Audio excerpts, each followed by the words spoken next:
wanita mereka adalah diisytiharkan sebagai wanita yang paling cantik atas muka bumi. Keturunan asal Nabi Nuh AS. Ini ialah wajah keturunan orang ciknya yang diisytiharkan sebagai manusia yang paling cantik. Tuan-tuan melawat ciknya dapat saksikan apa yang saya sebutkan ini. Yang pekerja, buruh perempuan mereka pun lebih cantik daripada rata cantik kita. Hebat. Allah kurniakan kehebatan orang ciknya yang mereka masih kekalkan keturunan ini. Mereka berbangga kami daripada keturunan Nabi Nuh AS.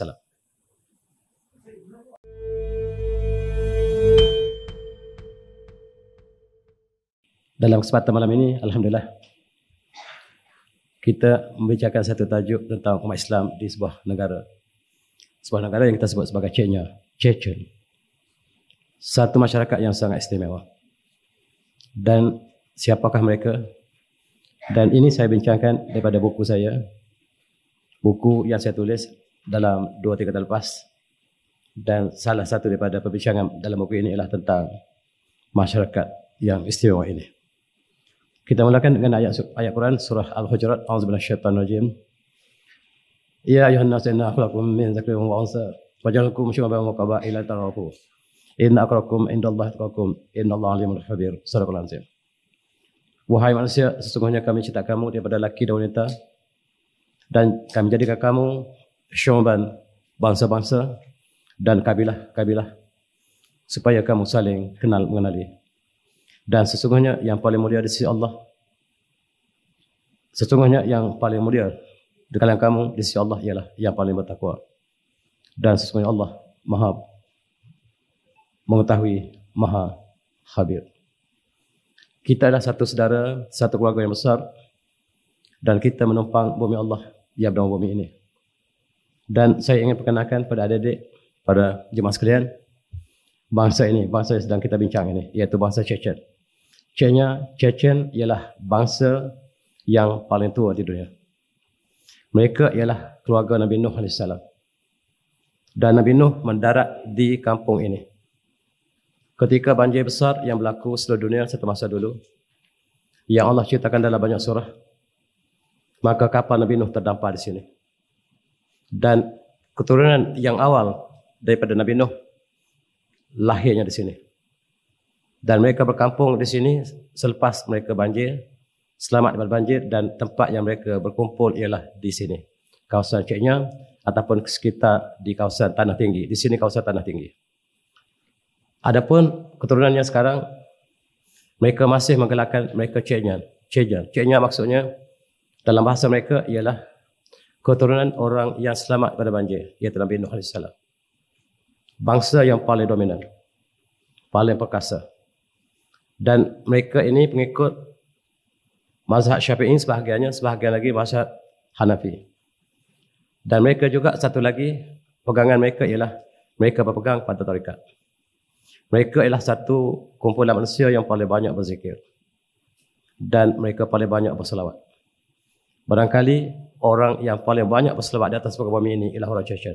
Barangkali, wallahu a'lam. Dan tentera Chechen diwajibkan untuk berselawat setiap hari. Tentera Chechen sekarang diwajibkan untuk berselawat setiap hari, ada jumlah yang telah ditentukan. Dan mereka sangat istimewa. Dan mari kita kenal kembali tempat yang kapal Nabi Nuh mendarat. Inilah sisa-sisa kapal Nabi Nuh mendarat. Inilah sauh kapal Nabi Nuh. Bismillahirrahmanirrahim wa mursaha. Dan dengan nama Allah kami berlayar dan kami berlabuh. Marsaha, Rosah, Sarosiah dan Masarah ialah maksudnya anchor ataupun angkara. Nabi Nuh bercakap dalam bahasa yang lama. Bahasa yang paling lama yang dituturkan oleh Nabi Adam salam. Dan bahasa mereka menyebut benda ini sebagai angkara. Ada kota Ankara sekarang di Turki ialah mengambil kerana ditemui sauh Nabi Nuh ini. Sauh Nabi Nuh disebut angkara dalam bahasa asal mereka. Bahasanya adalah bahasa Samaria. Bahasa yang dituturkan oleh Nabi Nuh ialah bahasa Samaria yang telah pupus sekarang. Dan ini dipanggil Ankara dan ada kota Ankara di Turki mengambil sepenuh sauh. Orang barat tidak ada istilah untuk Ankara, mereka sebut anchor.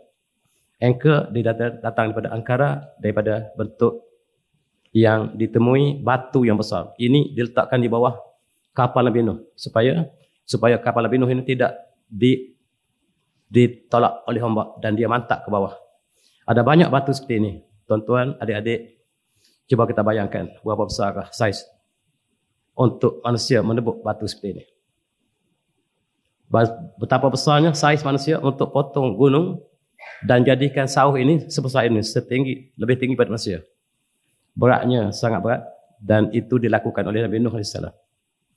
Barangkali seorang Nabi Nuh yang melakukan seluruh pembinaan kapal tersebut cukup ganjil. Dan di sinilah apabila banjir telah surut, mereka pun bersebar ke muka bumi dan mereka menetap di kawasan ini untuk sementara.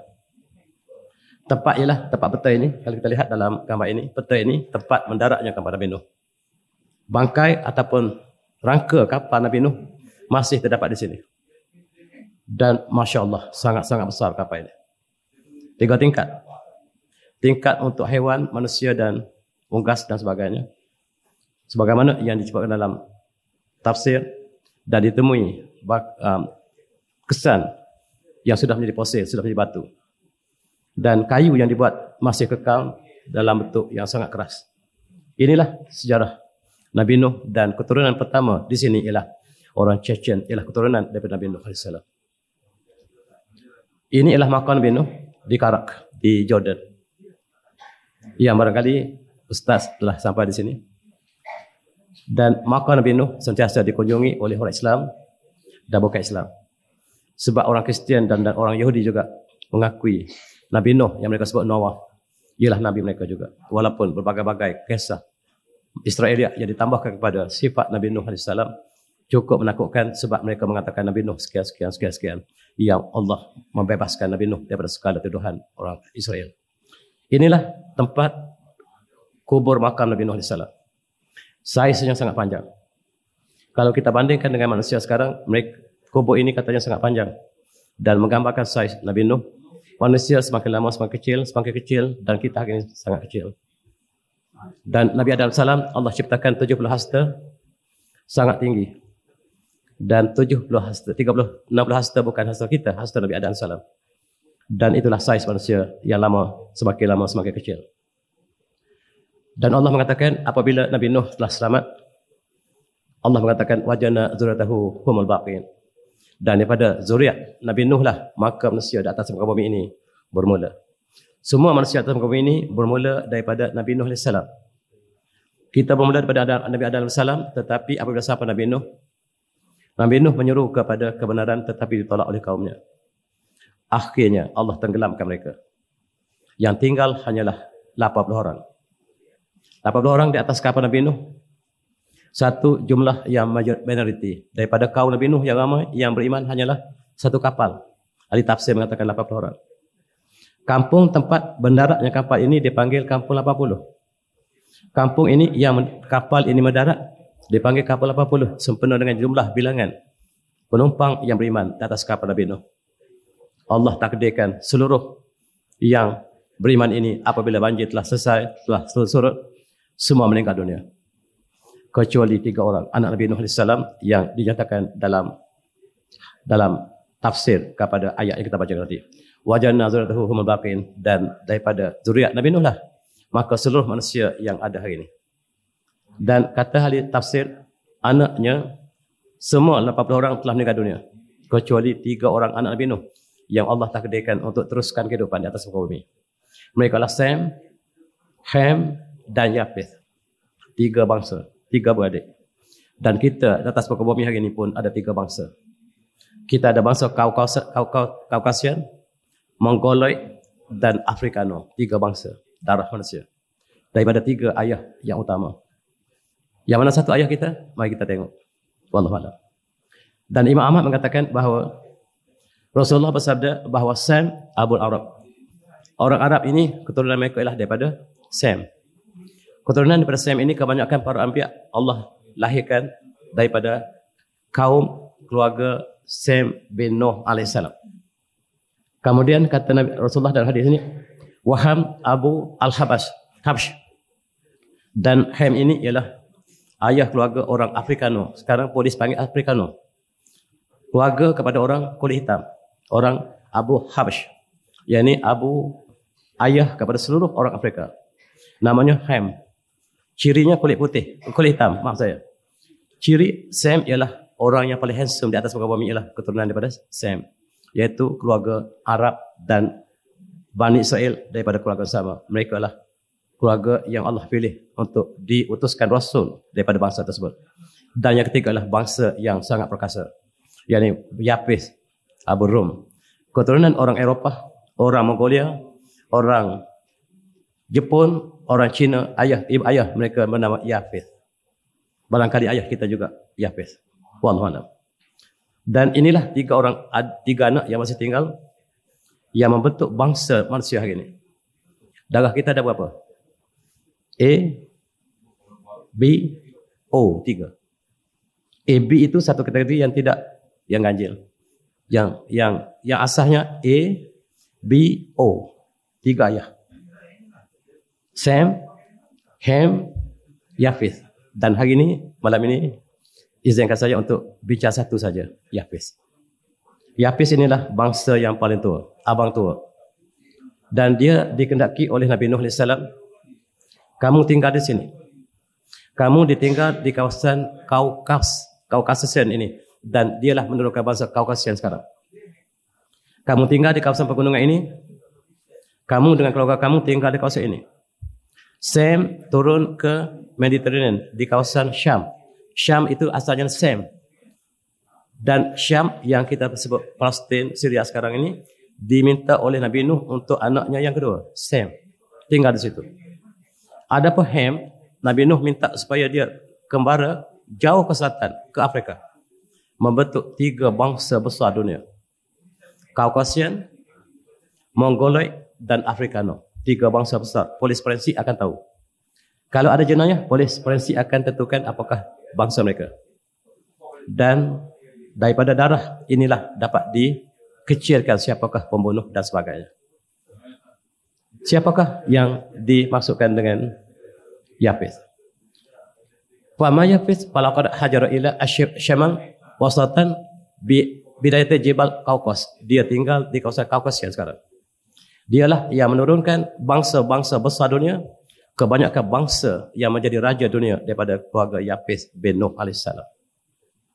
Adik-adik sekalian, 3 kumpulan manusia yang awal selepas Nabi Nuh telah mendarat selamat daripada banjir. Anak Sam duduk kawasan yang warna kuning. Kebanyakan Mediterranean, Arab, ini ialah keluarga Sam. Syam itulah tempat asalnya. Syam asalnya Sam, bukan Syam. Sam tapi disebut Syam. Kemudian anak-anak Yafis yang warna merah, kawasan Kaukasian. Mereka darah Kaukasian. Dan anak Ham ialah bangsa Afrikano yang gelap saiznya. Daripada 3 ini, sifat mereka ialah Sam paling handsome, paling cantik. Yafis paling perkasa, badan mereka perkasa. Ahli-ahli gusti, ahli sukan dunia sekarang kebanyakan daripada Yafis. Yang ahli gusti daripada Rusia kebanyakan daripada anak Yafis. Dan Ham ini diperhinakan oleh 2 bangsa lain. Mereka dijadikan hamba dan sebagainya sebab saiz mereka kecil, mereka gelap dan mereka miskin. Allah tentakkan mereka di Afrika. 3 bangsa besar dunia. Selepas itu mereka berkembang seluruh dunia daripada 3 bangsa utama ini.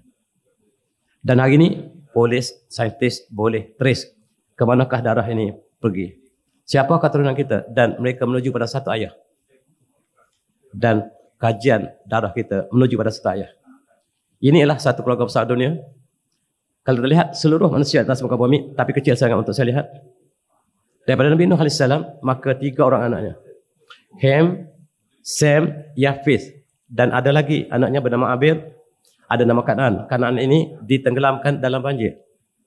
Dia memanggil anaknya, wahai ananda, irkam ma'ana, marilah kita bersama di atas kapal. Tetapi anaknya akan menolak. Saya akan pergi atas gunung dan saya akan selamat atas gunung. Kata Nabi Nuh AS, tidak ada seorang pun yang selamat ini kecuali dengan rahmat Allah. Dan dia namanya Kanaan. Dia tidak ada keturunan. Keturunan dia hapus. Dan Abil juga tidak ada keturunan. Yang ada keturunan hanya 3 saja. Iaitu Ham, Sam, Yafis. orang Melayu daripada Yapis barangkali. Kita lihat daripada anak Yapis ada nama Masyah, dan dia bangsa Chechnya sekarang, bangsa Kaukasian sekarang, bangsa Dagestan sekarang. Itu ialah daripada anak sulungnya, nama Masyah. Kemudian ada nama Madai, ini daripada orang India, Hindu. Orang Iran, orang Parsi, daripada anaknya bernama Madai, satu keluarga. Mereka lah kebanyakan menjadi raja dunia. Kemudian Tobrash ini, anak mereka ialah keturunan daripada Bulgaria, daripada Yunani, daripada Siberia, daripada Macedonia, ialah daripada anak yang ketiga, Tobrash namanya. Dan yang keempat, Tobal, oleh orang Georgia, orang Itali, Yunan, ialah nama anak kepada Yapis, Yunan. Atau kita panggil Greece sekarang. Yunan itu ialah nama orang. Greece itu nama orang. Dan dia menjadi negara Greece kita panggil hari ini. Dia adalah anak keturunan daripada Yapis bin Nuh AS, melalui anaknya yang kelima, anak yang keenam melahirkan Ya'juj, Ma'juj. Anak yang keenam bernama Mazuk inilah yang menurunkan keturunan Ya'juj, Ma'juj yang Allah ceritakan dalam surah Al-Kahfi. Dan panjang ceritanya, kalau kita nak cerita keturunan Ya'juj, Ma'juj, dia bukan orang alien, bukan, dia bangsa sama seperti kita, tapi mereka sangat jahat. Siapakah mereka? Barangkali insyaAllah kita boleh bincang dalam masalah ini. Ini rupa orang keturunan Chechnya, iaitu keturunan direct daripada Nabi Nuh AS. Mereka masih memegang tradisi bahawa kami berbangga menjadi keturunan Nabi Nuh yang masih asli. Kalau kita nak kenal keturunan Nabi Nuh, inilah orangnya. Mereka berjanggut panjang, hidung mereka tinggi, saiz mereka sangat tinggi, besar dan perkasa, ditakuti oleh Rusia. Mereka berperang dengan Rusia bertahun-tahun, tak pernah surrender. Rusia mempunyai senjata yang sangat-sangat hebat dan mereka berjuang dengan senjata yang sangat sederhana. Rusia tidak pernah kalah, tidak pernah menang menghadapi orang yang sangat perkasa, dan mereka sangat-sangat tekun dalam ibadah. Barangkali mereka lah, kalau kita pergi Mekah, kita jumpa seorang dua mereka daripada sini. Mereka sangat-sangat bertakwa dan sangat banyak berzikir. Orang yang paling banyak zikir atas muka bumi barangkali inilah orangnya. Mereka lah berjuang, dan wanita mereka lah diisytiharkan sebagai wanita yang paling cantik di atas muka bumi. Keturunan asal Nabi Nuh AS. Ini ialah wajah keturunan orang Chechnya yang diisytiharkan sebagai manusia yang paling cantik. Tuan-tuan melawat Chechnya dapat saksikan apa yang saya sebutkan ini. Yang pekerja, buruh perempuan mereka pun lebih cantik daripada rata cantik kita. Hebat. Allah kurniakan kehebatan orang Chechnya yang mereka masih kekalkan keturunan ini. Mereka berbangga kami daripada keturunan Nabi Nuh AS. Dan mereka mengamalkan tarikat berbagai-bagai. Dan yang paling terkenal ialah Qadiri Hadrah. Mereka ada pesara. Mereka ada majlis zikir. Dan setiap rakyat dia mesti berzikir. Tak ada satu yang tidak boleh macam kita. Kita bebas nak berzikir, zikir lah. Tak ada zikir-zikir, dia wajib. Mesti berzikir. Dan katakan presiden mereka berzikir 1 juta sehari. Saya tak percaya, tapi orang kata demikian. 1 juta, subhanallah, ataupun Allahumma salli ala Muhammad 1 juta kali satu hari. Kita tak boleh bayangkan. Barangkali tidak benar. Tapi sudah cukup untuk menggambarkan bahawa mereka berzikir sangat banyak. Dan mereka tidak berhenti mulut mereka berzikir. Kalau ada seorang dua yang datang ke sini, kita boleh tengok mulut mereka sentiasa bergerak. Tidak orang kita. Kita boleh contoh mereka, dan mereka adalah golongan yang sangat bertakwa dalam konteks menjaga adab agama mereka. Ini rupa mereka. Di Mekah kita berjumpa seorang dua, mereka tidak ramai. Mereka golongan miskin. Mereka pernah disembelih oleh Rusia, sangat ramai, dan mereka adalah kaum yang menderita. Mereka kaum yang sangat miskin. Tetapi mereka dari segi agama, mereka sangat teguh pegangannya. Rusia memerangi mereka berpuluh tahun, tapi tak pernah menang. Inilah rupanya orang Chechen, orang Chechnya. Dan mereka adalah satu bangsa dengan kita, keluarga Nabi Nuh yang sama. Kita lihat di manakah mereka tinggal di Rusia. Satu masa Allah takdirkan mereka berada di bawah kerajaan Islam. Setelah mereka menjadi antara orang Islam yang mengembangkan Islam di Rusia. Dan satu masa Islam menguasai Moskow. Islam menguasai di kawasan yang disebut kawasan di tengah-tengah Rusia, kita yang buka. Kota Kazan kita yang buka. Tapi sayang, satu masa kita kalah. Dan mereka duduk di kawasan yang kita sebut Chechen sekarang. Saudara mereka Dagestan, keluarga yang sama, sepupu mereka, duduk sebelah negara mereka. Dua bangsa ini tidak boleh dikalahkan oleh mana-mana bangsa dunia. Mereka adalah kuasa badan yang sangat perkasa. Rusia selalu juara dalam Olimpik sebab bangsa ini. Bangsa yang perkasa ini ialah daripada bangsa Chechen. Dan mereka berada di bawah komunis satu masa. Pada tahun 1908, komunis mengambil alih Soviet Union. Dan kita tahu Soviet Union sangat memusuhi Islam. Dan mereka bertekad untuk menghapuskan Islam di seluruh Rusia. Mula-mula mereka membunuh ulama kita di Bukhara, di Samarkand, di Tashkent, sebahagian cerita dalam buku saya. Dan akhirnya mereka sampai ke Chechnya dan mereka membunuh orang Chechnya, membunuh orang Dagestan, membunuh orang Crimea, membunuh orang Ukraine, membunuh seluruh kawasan tersebut. Dan mereka membunuh puluhan juta dan cukup menyayat hati umat Islam dibunuh begitu ramai. Dan dikatakan Stalin mula-mula sekali mengambil orang Islam ini dihantar ke kawasan yang sangat-sangat sukar hidup, iaitu Siberia. Siberia adalah kawasan yang tidak ada makanan, hanya ada salji. Di situlah yang dihantar orang Chechen ke sana supaya mereka mati. Dan cukup menyayat hati, Allah selamatkan sebahagian mereka. Sebahagian besar mati, meninggal dunia dan dibunuh oleh tentera Soviet Union. Ini nasib umat Islam kita di Chechen. Kita di Indonesia tidak mengalami masalah seperti ini.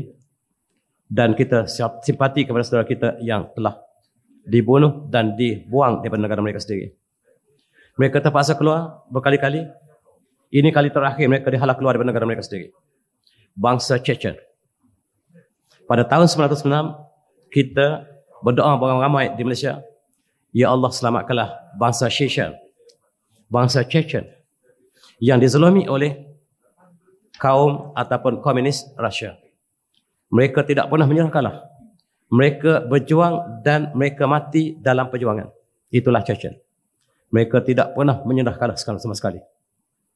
Mereka mengatakan syahid ataupun kejayaan dan mereka pegang sampai sekarang. Mereka keluar untuk berjuang, untuk mati dan mereka sebut kami keluar dan tak balik kembali lagi. Mak ayah minta maaf saya dan saya pergi sekarang menentang Rusia dan saya tak balik lagi. Kalau balik pun esok dia lakukan bersama dan dia pergi keluar tidak balik lagi, dia menganggap dia sudah meninggal dunia. Itulah yang ditakuti oleh Rusia sebab dia keluar untuk mati. Rusia berjuang untuk hidup. Mereka keluar berjuang untuk mati. Ini orang Chechen yang bakal tidak ada bangsa seperti ini. Yang kita tengok bangsa seperti ini adalah bangsa yang dibina oleh Rasulullah. Para sahabat Rasulullah keluar untuk berjuang, untuk syahid. Dan kita dapat saksikan hari ini titisan darah yang diwarisi daripada sifat yang demikian diwarisi oleh orang ini. Mereka keluar untuk mati. Dan ketika itulah merah ialah kawasan Rusia ataupun Soviet Union yang memerangi mereka. Mereka terpaksa keluar dari kampung mereka. Dan mereka mati dalam perjalanan. Kampung halaman mereka dimusnahkan. Ini gambar mereka yang sebenarnya. Jutaan mereka dikumpulkan dan dibunuh.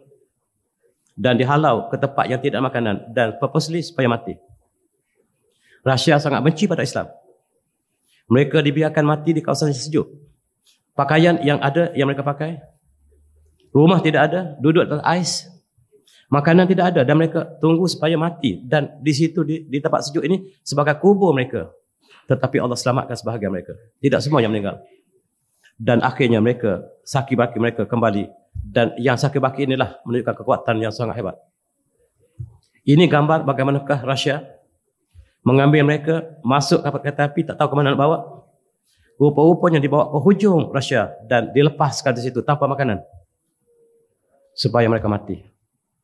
Ini ialah perbuatan dilakukan oleh Rusia ketika di bawah Stalin dan Lenin.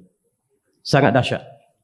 Dan sekali lagi kita lihat, ketika Stalin juga mereka membunuh ribuan dan menghalau bukan sahaja orang Chechen tetapi saudara mereka Crimea dan Ukraine juga. Ukraine ialah bumi Islam asalnya, tuan-tuan. Adik-adik Ukraine yang sudah menjadi bumi Yahudi sekarang asalnya lah bumi Islam. Masjid kita telah diruntuhkan di sana.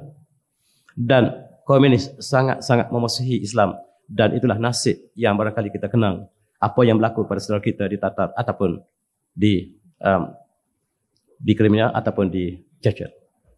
Siapa mereka? Mereka ialah bangsa Tatar. Tatar datang untuk menghancurkan Islam di Baghdad.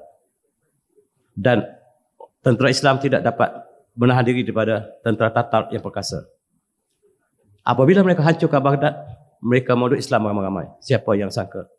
Mereka yang datang untuk menghancurkan Islam. Mereka yang memeluk Islam. Dan mereka lah yang tinggal di Chechnya sekarang. Sebahagian besar mereka yang juga pernah berjuang dalam peperangan untuk menentang Islam, tetapi mereka lah yang mengembangkan Islam di kawasan tersebut. Ini gambar hati betul-betul. Bagi mereka yang tidak mengikut perintah Rusia, mereka akan diikat, ditarik sampai mati. Dan berita tidak sampai negara kita. Ini berlaku pada tahun 1940 yang cukup menyayat dicatatkan dalam sejarah Chechnya. Dan mereka adalah kaum yang perkasa. Mereka mati-mati, kami syahid. Kami syahid ataupun berjaya. Kami tidak akan menyerah kalah. Inilah sifat bangsa yang sangat teguh pendirian iman dan sifat yang sangat mulia. Masjid kita diruntuhkan oleh Rusia. Cukup menyayat. Tidak ada masjid yang selamat. Pada era yang pertama, mereka meruntuhkan 900 buah masjid yang kita bina sejak ratusan ribuan tahun lepas.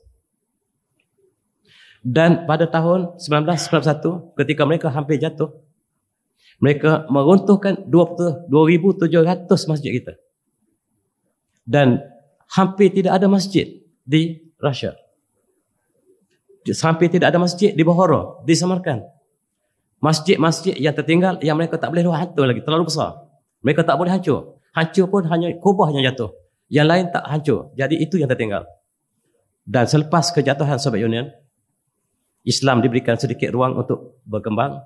Kita baiki balik masjid. Dan kalaulah tuan-tuan pergi ke Uzbek, ke Samarkand umpamanya, atau Bukhara, kita lihat masjid yang sama telah dibaiki menjadi cantik seperti asalnya. Dan sejarah mereka, masjid ini diruntuhkan, tuan-tuan. Kita ambil pengajaran. Bila komunis menguasai satu bangsa, dia akan runtuhkan masjid pertama kali. Yang kedua, mereka akan membunuh umat Islam. Yang ketiga, mereka akan lepas babi dalam masjid kita. Ini dilakukan satu persatu ketika zaman pemerintahan Soviet Union terhadap umat Islam, khususnya di Chechnya. Dan sangat menyayati, masjid kita hampir tidak ada yang sempurna. Termasuklah di kawasan China juga, mereka robohkan satu persatu masjid. Kitab kita dibakar seluruhnya. Tidak ada kitab agama yang tertinggal. Ini yang ditanam dalam bumi. Yang baru dikeluarkan beberapa tahun lepas, dikeluarkan balik, masih ada yang boleh baca. Kitab-kitab yang ditulis ketika zaman Khalifah Umar bin Khattab. Sebab di sinilah Islam yang sangat awal. Sayyidina Umar memilih kaum Quraisy untuk sampaikan mesej di sini. Dan orang Chechnya menerima Islam daripada orang Quraisy. Yang Sayyidina Umar memilih bangsa Quraisy sebagai bangsa yang paling mulia untuk sampaikan Islam di sini. Dan mereka meresi Islam yang sangat-sangat awal. Jauh lebih awal daripada kita. Rusia menerima Islam jauh lebih awal daripada kita. Dan sekarang apabila kitab mereka dibuka kembali, yang mereka tanam, mereka sembunyikan, sekarang ada kembali. Dan sayang orang Rusia sekarang sudah begitu jauh dengan maktutat ataupun dengan manuskrip yang tulis oleh moyang mereka sendiri, dan masih tersimpan di Dagestan, masih tersimpan di Chechnya yang belum dikaji barangkali. Kitab-kitab mereka yang asal, yang ada Al-Quran sebagainya, dihancur semuanya. Yang tertinggal hanyalah yang disembunyi. Itu nasib kita, harus adik-adik kita pelajari. Sekiranya satu kumpulan komunis yang menguasai sebuah negara, sifat mereka sama. Mereka akan hancurkan Islam, mereka akan hancur masjid, dan mereka akan membakar Al-Quran. Itu sifat mereka, standard. SOP yang mereka lakukan terhadap umat Islam. Dan umat Islam di Chechnya menyaksikan apa yang dilakukan oleh komunis. Adik-adik, perjuangan mereka adalah untuk bebas daripada cekaman. Mereka ingin membina Imarah Al-Qaukos Islamiyah. Mereka ingin membina sebuah wilayah Kaukasian Islam. Kaukasian Islam yang mereka impikan untuk dibina di tengah-tengah Rusia. Mereka ingin melaksanakan Islam sepenuhnya. Mereka tidak dibenarkan. Tetapi mereka berjuang untuk menegakkan Al-Quran di bumi mereka. Dan ini ialah gambar yang sama. Dalam sejarah mereka, mereka ada imam. Walaupun mereka tidak ada negara, tidak ada di bawah Rusia, tetapi mereka ada pemimpin mereka. Pemimpin mereka dipanggil imam. Imam yang terkenal ialah Imam Mansur, yang berjuang dengan darah dan air mata bersama dengan pemuda-pemuda Chechen untuk menentang Rusia. Rusia tidak pernah menang ke atas mereka. Mereka pergi untuk mati. Rusia pergi untuk hidup. Orang yang pergi untuk hidup tidak boleh mengalahkan orang yang keluar untuk mati. Dan itulah harus kita ambil iktibar. Imam mereka yang kedua ialah Imam Abu Syamil, ataupun Imam Syamil yang sangat terkenal, yang ditakuti oleh Rusia. Sebab mereka sentiasa berzikir. Ketika di depan muncung senampang, mereka masih berzikir. Ini ditakuti oleh Rusia. Satu bangsa yang tak takut mati, bangsa Chechen. Dan Rusia yang perkasa dapat menumbangkan Amerika, dapat menumbangkan musuh mereka di kawasan tersebut, tak dapat mengalahkan orang ini. Sebab mereka datang dengan keimanan. Mereka pengamal Qadiriyah antaranya, Naqsabandiyah, dan lain-lain. Mereka setiap orang ada tarikat. Tarikat inilah yang memberi kekuatan pada mereka. Satu masa, kita lihat Rusia telah masuk ke Afghanistan. Dan dia cari pasal. Dia mengalahkan Afghanistan, tetapi Amerika datang mengalahkan Rusia. Mereka menguasai Afghanistan dan Amerika datang menghancurkan mereka. Dan mereka jatuh. Kerajaan yang angkuh tadi jatuh dan mereka berpecah dan mereka dikuasai oleh Barat. Rusia menjadi negara yang hina selepas mereka dijajah oleh Barat. Dan Amerika lah yang bertanggungjawab menghancurkan Soviet Union. Soviet Union yang sangat zalim kepada Islam telah hancur. Kita lihat Amerika adalah satu bangsa yang menakluk negara lain. Tetapi umat Islam terselamat seketika apabila Amerika mengalahkan Soviet Union. Dan umat Islam Chechen dapat bernapas. Ketika itu Gorbachev, adik-adik tak ingat, yang sebaya dengan saya masih ingat. Dia adalah Presiden Soviet Union yang terakhir. Di tangan dia lah dia kalah di Afghanistan dan negaranya telah dikoyak robek oleh Barat. Dan Ukraine ialah buminya telah terlepas. Georgia telah terlepas. 15 buah negara Soviet Union telah terlepas daripada tangan mereka yang dilakukan oleh Amerika. Sekarang tibalah masa Rusia ingin mengambil kembali negara mereka, iaitu Ukraine. Peperangan Ukraine adalah untuk mengambil kembali negara mereka yang dirampas oleh Amerika dan sekutunya. Tengok adik-adik, negara Soviet Union yang apabila mereka kalah pada tahun 1991, mereka telah pecah seperti kapal yang sudah karam. 15 buah negara telah bebas daripada Soviet Union. Negara umat Islam satu persatu bebas. Antaranya adalah Turkmenistan, Tajikistan, Uzbekistan telah membebaskan diri daripada Soviet Union. Dan mereka menjadi negara Islam dan kembali kepada pemerintah Islam.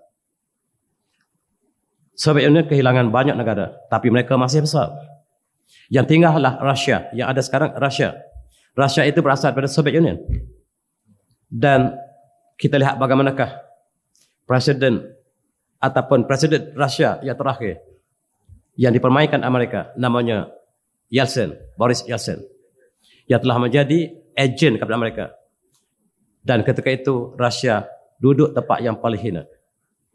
Itulah sejarah mereka dan umat Islam bernapas apabila kerajaan komunis telah tumbang, Rusia yang ambil alih, maka Islam dapat bernapas. Amerika telah mempengaruhi Rusia supaya tidak lagi bertindak sebagaimana yang mereka lakukan sebelumnya.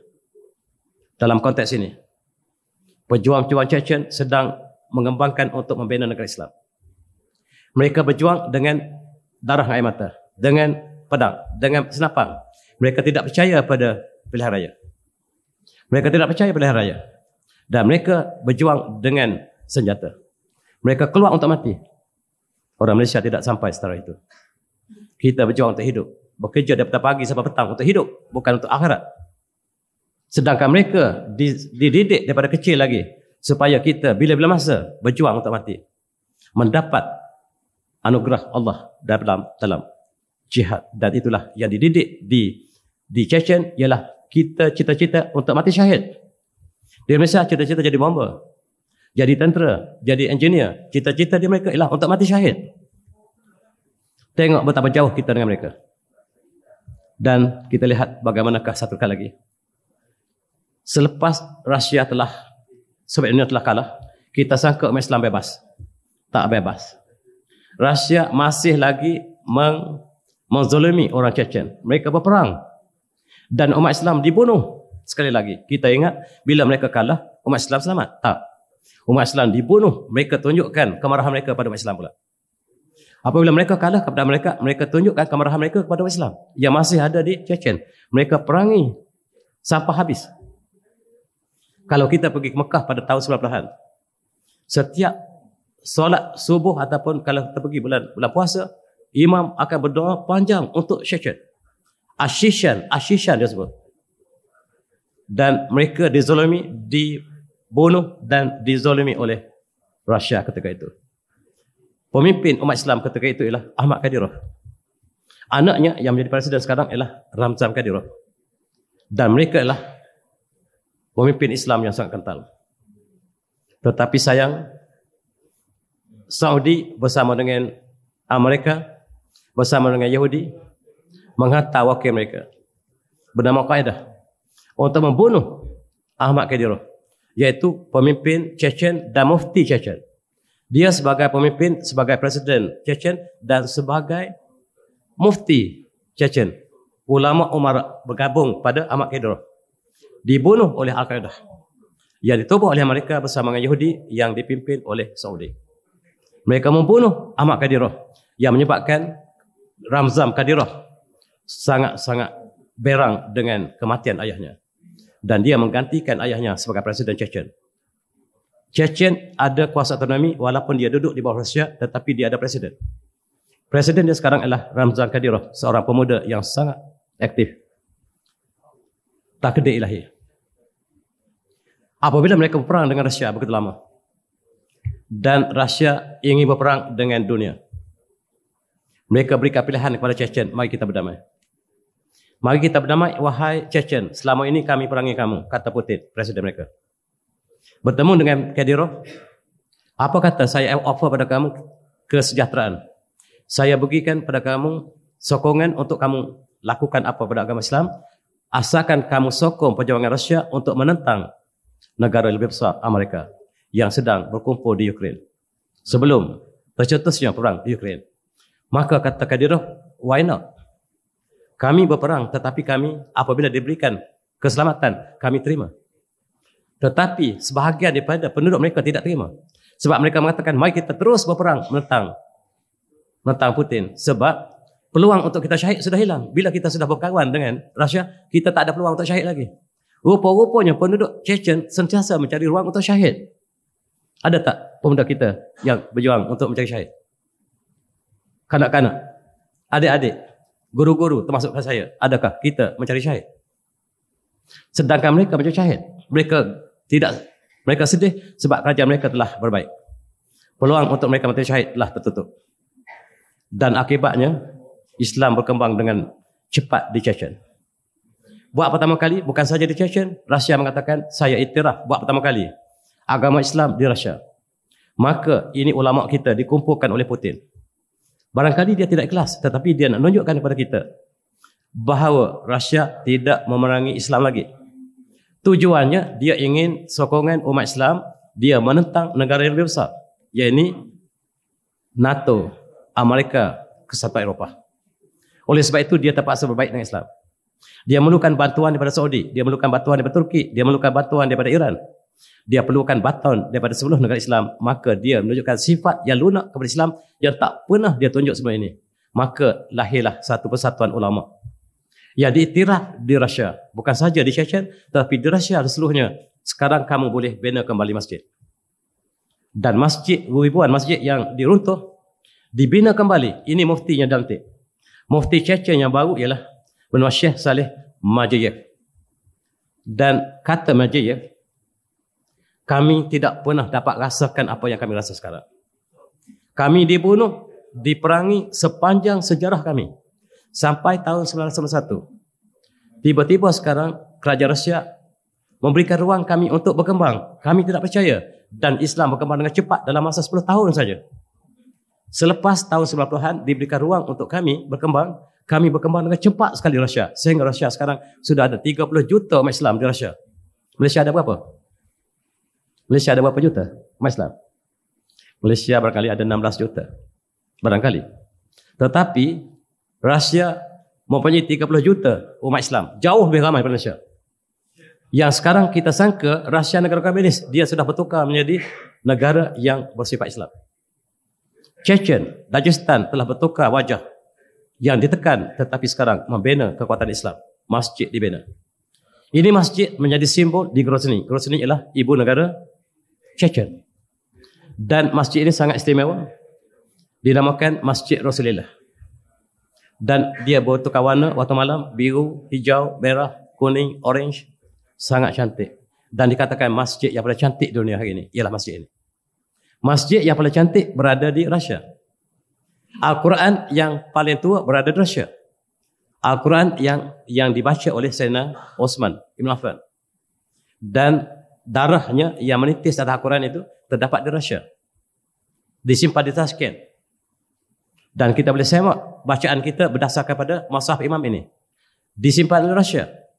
Rusia asalnya lah bumi Islam ketika zaman Bukhara, zaman Samarkand, dan zaman Tashkent itulah keagungan Islam di pusat tengah Asia, dan sekarang telah kembali semula ke Rusia. Masjid telah dibina, dan yang menariknya lah dibina oleh Putin. Yang meruntuhkan setara masa dulu, yang meruntuhkan masjid ialah Putin. Sekarang dia yang bina kembali masjid. Apabila Allah mengendaki sesuatu tak dapat kita bayangkan. Bagaimanakah orang yang meruntuhkan masjid membina masjid? Yang dia tak bina, dia bagi wang. Dia bagi wang banyak-banyak supaya buka universiti. Buka sekolah tadika. Sekolah tadika dia suruh buka, dan wang negara diberi kepada Islam. Dan ini memerajakkan Islam seluruh dunia. Ini mufti kita di Moskow. Mufti besar kita Moskow diberikan peluang untuk memberikan khutbah, dan sekali-sekala Putin dengar. Ini tak pernah dapat dibayangkan ketika puluhan tahun umat Islam ditekan, dibunuh, sekarang diberikan ruang yang besar, dan ulama kita berkumpul membentuk satu persatuan ulama yang besar di dunia. Dan inilah di antara 10 orang yang terkenal di Chechen ataupun di Rusia semuanya. Mereka sekarang diiktiraf Islam. Sebelum ini mereka tidak dibenarkan untuk berkembang. Sekarang telah dibenarkan. Ini keluarga presiden mereka. Sangat warak. Mereka bersolat berjemaah, berzikir setiap hari, dan inilah yang dikatakan 1 juta satu hari berzikir ini. Walaupun saya tidak percaya, tetapi itulah yang disampaikan kepada saya oleh penduduk mereka, mengatakan presiden kami sangat-sangat luar biasa dalam zikir. Di Chechen setiap lelaki mesti berjanggut. Mesti. Tak ada yang tak berjanggut. Pergi ke Chechen, kalau kita pergi orang Malaysia tahu tak janggut seorang ni. Sebab semua orang Chechen berjanggut. Dan keluarga inilah keluarga yang ingin melaksanakan Islam di bumi komunis. Ini contoh keluarga presiden mereka. Dan setiap tentera Chechen mesti berjanggut, mesti solat berjemaah subuh. Subuh mesti wajib. Tidak ada tentera dunia yang wajib solat subuh berjemaah. Tidak ada. Kecuali Chechen. Dan kita harus boleh belajar pada mereka. Sebelum berperang mesti tahajud sepanjang malam. Berzikir. Dan itulah tentera yang dihantar untuk berperang menentang Amerika. Untuk menentang NATO di Ukraine ialah tentera yang dilatih dengan jihad yang tidak diberitahu berkali di negara kita. Dan inilah presiden yang sangat kental, Ahmad Kadyrov namanya. Adik-adik ingat? Dia sangat kental melawan segala maksiat negaranya. Mereka memasukkan kumpulan LGBT, kumpulan kaum Nabi Lut yang dikembangkan supaya menghancurkan Islam di Chechen. Dan hukuman siapa yang melakukan LGBT di Chechen ialah mati. Siapa yang melakukan LGBT di Chechen mati. Malaysia sedang berjuang untuk membenarkan LGBT. Di sana siapa yang terlibat LGBT mati. Itu beza antara Malaysia dengan Chechen. Dan mereka mengembangkan LGBT di Chechen dan setiap yang terlibat akan ditangkap dan dibunuh. Itu Chechen. Barangkali beritanya tidak sampai banyak dalam kita. Gay yang berkembang di Chechen dikembangkan oleh mereka untuk menghancurkan Islam di Chechen, tetapi mereka tidak boleh berkembang jauh sebab mereka telah disekat oleh Islam dan syariah Islam di negara tersebut. Dan mereka menunjukkan perasaan supaya Chechen dibenarkan untuk LGBT untuk menjadi seperti haiwan, tuan-tuan, adik-adik.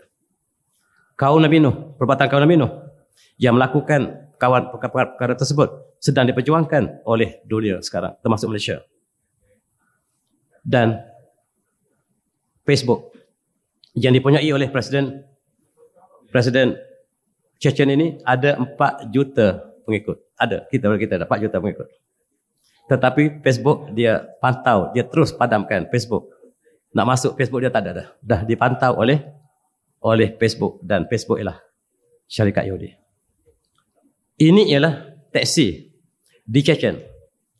Wanita mesti dibawa oleh pemandu wanita, tidak boleh. Tidak boleh wanita naik kereta yang dipandu oleh lelaki, tidak boleh. Islam dijaga dengan tepat, dan ini rupa pemandu teksi di Chechen. Pemandu teksi dia sama cantik dengan ratu cantik kita. Ini dia orang Chechen. Lelaki kalau pergi Chechen dipesan pergi dengan isteri, jangan pergi seorang. Sangat cantik, bayangan syurga. Dan saya nak ceritakan, Chechen ialah negara yang menjadikan sambutan Maulid sebagai sambutan negara. Maulid ialah sambutan negara yang dilakukan selepas mereka bebas daripada cengkaman Soviet Union. Bermula pada tahun 2009, mereka melaksanakan satu majlis yang besar. Mereka akan keluarkan rambut Rasulullah yang mereka ada disimpan dalam museum, dan malam itu mereka akan berzikir dan membawa rambut Rasulullah daripada satu tempat ke setempat untuk dipamerkan. Dan siapa yang lahir malam tersebut diberikan nama Muhammad akan diberikan hadiah sebanyak $1,000. Ini adalah Chechen. Dan walaupun sebahagian daripada orang sekarang tidak gemar dengan sambutan Maulid, tetapi Chechen menjadikan dia sebagai ajian negara. Bagi mereka yang menentang, mereka mengatakan bid'ah. Bagi mereka yang mengatakan dialah sunnah, sebab satu masa dalam hadis yang diriwayatkan oleh Imam Muslim, an Abi Qatadah Al-Ansari radhiyallahu anhu, an Al-Arabiyyah sa'ala an-Nabi sallallahu alaihi wasallam an shaum yaum al-Itsnain. Seorang Arabiah bertanya Rasulullah, kenapa Rasulullah bersolat sentiasa berpuasa pada hari Isnin? Sebab Rasulullah, inna dzalika al-yaum alladhi wulidtu bih. Hari itu saya raikan hari kelahiran saya. Saya lahirkan pada hari Isnin. Ditanya kenapa Rasulullah berpuasa pada hari Isnin dan hari Khamis? Rasulullah mengatakan, saya meraihkan hari lahir saya, iaitu hari saya dilahirkan padanya. Dan pada hari Isnin jugalah diturunkan Al-Quran pada saya. Maka saya meraihkan hari kelahiran saya. Dan kita yang ingin meraihkan, termasuklah Chechen yang ingin melahirkan hari Maulid, berpegang pada hadis tersebut. Bagi mereka yang menentang, mereka tak jumpa hadis ini dan mereka mengatakan bid'ah barangkali. Itulah antara sebab. Perpecahan tidak dapat dilakukan lagi, tidak dapat elakkan lagi di Chechen. Maka sebahagian mereka menganggap bid'ah dan negara melakukan sebagai sebutan resmi negara. Dan inilah gambar antara pemimpin dunia yang dibenarkan untuk dibuka kubur depan untuk ke makam Rasulullah. Inilah antara presiden yang dibenarkan, iaitu Ramzan Kadyrov.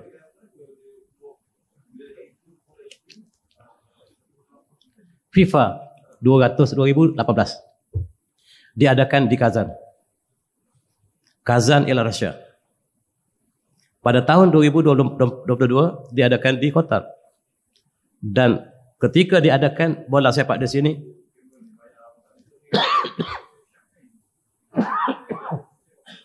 pemimpin dunia terkejut sebab waktu subuh azan bersalut-salut.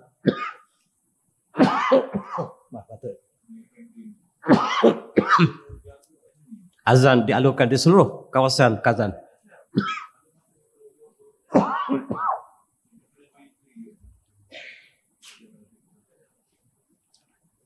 Pasukan Barat terperanjat. Apakah mereka berada di Rusia ataupun mereka berada di negara Arab?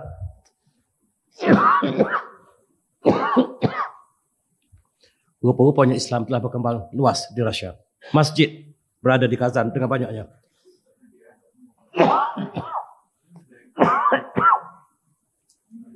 Batuklah.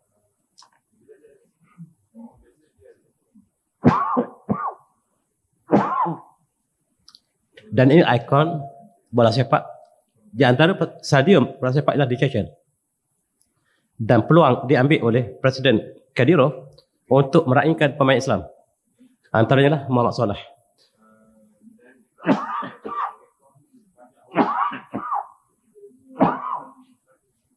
Alhamdulillah. Buat pertama kali Masjid Islam dibuka di Rusia. Sekarang kalau belajar syariah, ramai orang Indonesia datang ke Rusia. College Tahfiz banyak di Rusia. Di mana? Rusia. Dan yang memeranjatkan kebanyakan Indonesia dan negara lain, Islam juga, mereka menukar haluan ke Rusia, bukan lagi ke Timur Tengah. Ini adalah destinasi baru untuk kuliah Islam, syariah. Dan perkara ini sangat meranjatkan. Rusia muncul sebagai negara Islam yang menyediakan universiti Islam dan sekolah Islam. Chechen State University menawarkan fakulti Islam dan diadakan pertandingan Al-Quran. Rusia mengadakan pertandingan Al-Quran tilawah untuk seluruh pelajar dunia. Yang menang ialah pelajar Malaysia. Maksud saya adalah Ustaz Tahfiz. Yang menang tilawah pada beberapa tahun lepas yang diadakan di Moskow ialah dilakukan oleh Putin. Ini pemandangan universiti di Rusia. Tengok apa beza dengan kita. Pelajar wanitanya semua memakai hijab.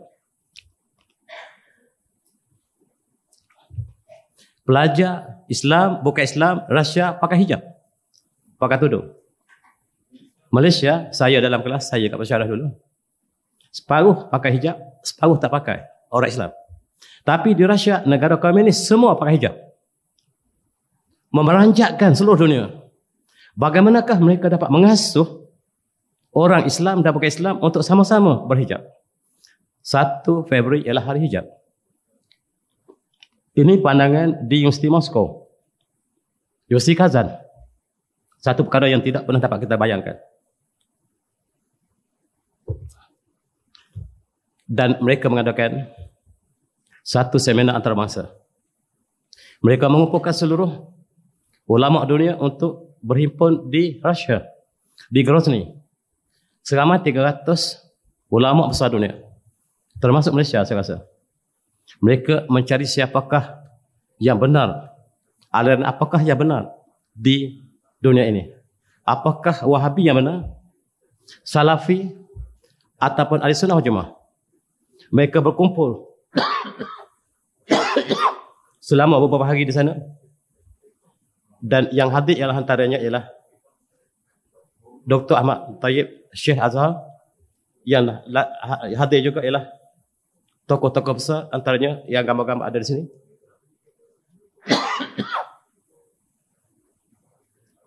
Mereka membahaskan panjang lebar. Siapakah yang benar? Sebab sekarang kita kekeliruan yang sangat tinggi, maka mereka bersidang begitu lama. Berbincangkan selama beberapa hari dan mereka mengeluarkan resolusi. Dan izinkan saya baca resolusi yang dikeluarkan oleh Majlis Agama Dunia seperti berikut.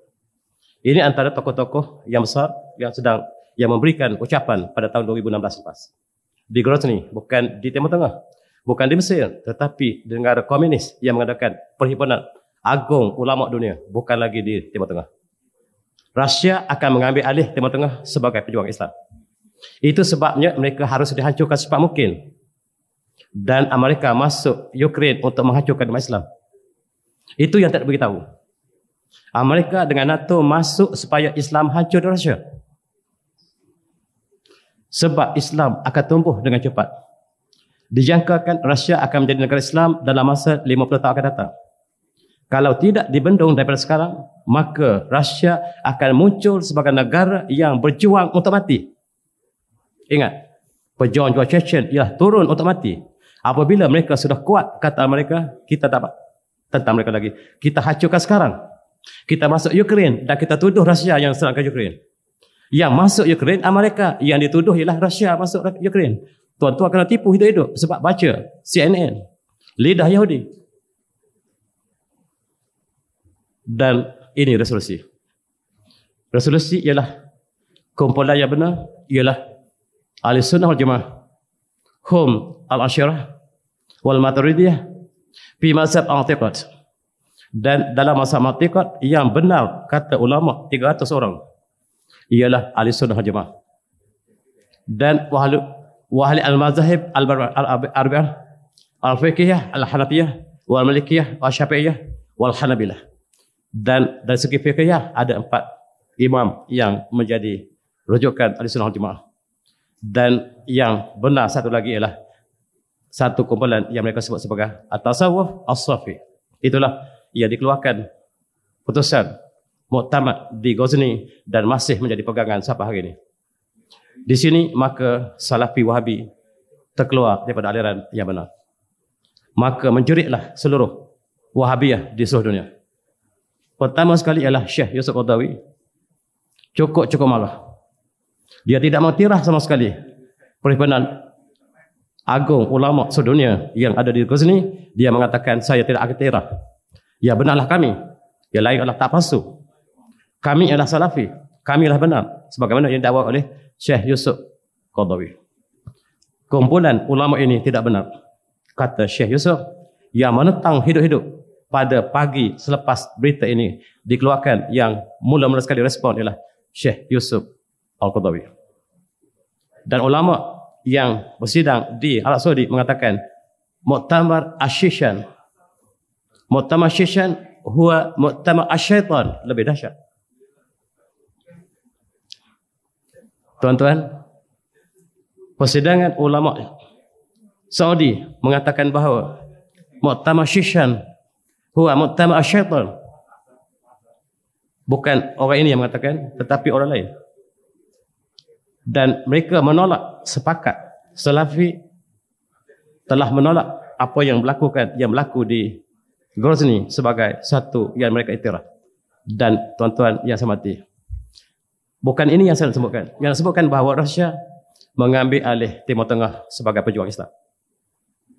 Rusia jangan kita pandang ringan, dia adalah sangat ditakuti oleh seluruh negara yang bercakap Islam. Sebab di Rusia sekarang ribuan masjid telah muncul. Umat Islam bertambah dengan cepat. Masjid yang ada ribuan di Rusia tidak dapat menampung lagi, sehingga apabila hari Jumaat, hari raya, seluruh lebuh raya kena tutup. Di Malaysia jalan raya ditutup, di Rusia lebuh raya ditutup kerana umat Islam melimpah di masjid keluar dan jutaan Islam keluar untuk solat. Dan ini menakutkan mereka. Mereka tengok berslide. Mereka tengok di slide di kota Moskow, masjid-masjid yang ada penuh umat Islam, hampir bertembung antara masjid ini dengan masjid sana sebab ramainya Islam yang solat, dan ini sangat menakutkan mereka. Dan mereka lancarkan perangan di Ghazni ataupun di Ukraine bukan kerana sebab lain, sebab ialah Islam. Itulah yang harus kita faham sebelum kita memberikan komen atau ulasan tentang peperangan di Ukraine. Sekarang beberapa siri muktamad diadakan untuk kita kenali kembali tokoh-tokoh Ahli Sunnah yang terkenal, dan dijemput ke Samarkand, dijemput ke Tashkent, dijemput pada Bukhara untuk kita kenal kembali pejuang-pejuang ulama kita yang telah berjuang. Dan saya dengan rendah hati menulis buku yang saya sebutkan pada awal tadi. Saya membicarakan apakah yang melakukan ulama kita satu masa dulu di Samarkand, di Bukhara dan di Tashkent, dan ialah sebahagian lanjutan daripada apa yang dibincangkan di Ghazni, tuan-tuan. Dan inilah antara tokoh penting yang berada di Ghazni yang membuat satu resolusi yang memerajakkan dunia, dan sekarang kita terbelah dua. Satu mengandalkan yang lain adalah sesat. Yang A mengatakan B sesat, yang B mengatakan yang A sesat, dan itulah suasana yang kita hadapi sekarang. Kekuatan Islam tidak lagi solid, kita dibelah dua tengah-tengah, dan marilah kita melihat ini dengan penuh positif, bukan dengan maksud kebencian, tetapi marilah kita sama-sama menghisap diri kita, melihat di manakah kita berada selagi Al-Quran dan Sunnah berada di kita, dan itulah jalan yang sebenarnya. Dan inilah satu seminar yang kemudiannya dihadiri oleh puluhan ulama dunia sekali lagi, membincangkan tentang Al-Imam Abu Mas'ud Al-Maturidi, pengasas kepada Ahlussunnah wal Jamaah. Bukan maksudnya sebelum ini tidak ada perkara ini, tetapi disusun sebagai ilmu, dan itulah yang dikaji dan diseminarkan pada tahun 2020 yang lepas. Ketika kita mula diserang oleh COVID, mereka sedang berbincang di Samarkand pula, dan itulah antara yang menjadi pemimpin utama dalam perbincangan ini ialah Imam ataupun Syekh Azhar ini, Syekh Azhar Sarif ini, ataupun Syekh Dr. Ahmad Tayyib. Dan ini juga gambar dalam yang perkembangan yang sama. Tuan-tuan yang pernah melawat, inilah kubur Abu Mas'ud Al-Maturidi. Kalau kita pergi Samarkand, banyak sejarah yang ditinggalkan oleh para ulama kita, Syekh Samarkandi dan tokoh-tokoh ahli tafsir yang besar di sana, tapi mereka lebih mirip kepada mazhab Hanafi, dan kitab-kitab mereka barangkali tidak banyak dibaca negara kita. Tetapi kita sebagai pelajar ilmiah harus kita mengetahui sebahagian kitab-kitab besar yang ditulis di sini. Dan saya sebagai khususnya, saya mengkaji adalah falak. Bidang saya adalah falak, dan di sinilah dunia falak. Di sinilah ilmu falak yang dikembangkan satu masa dulu. Di sinilah ada bala cerap yang sangat-sangat hebat yang mengumpulkan bintang dan jadual Zeiss yang banyak di dunia, yang mengembangkan, akhirnya dibawa ke Eropah, dan Newton, Kepler mempelajari daripada astronomi umat Islam yang dikembangkan di sini. Dan saya ditugaskan untuk mengumpulkan bahan-bahan astronomi yang ada di sini. Tetapi sayang, yang kita temui tidak banyak sebab masih tersimpan dalam simpanan pribadi, sebab sebahagian besar telah dimusnahkan ke zaman Soviet Union. Dan inilah gambar kubur Abu Mas'ud Al-Maturidi, pengasas kepada Ahlussunnah wal Jamaah. Dan ini dilawati oleh pemimpin-pemimpin besar dunia ketika persidangan yang dilakukan di Samarkand. Dan kita berdoa, Allahumma alif baina qulubina wa aslih zabadina wahdina subulal salam wa najina minaz zulumat ila nur. Wabillahi taufiq. Assalamualaikum warahmatullahi wabarakatuh. Tasbih sallallahu alaihi wasallam.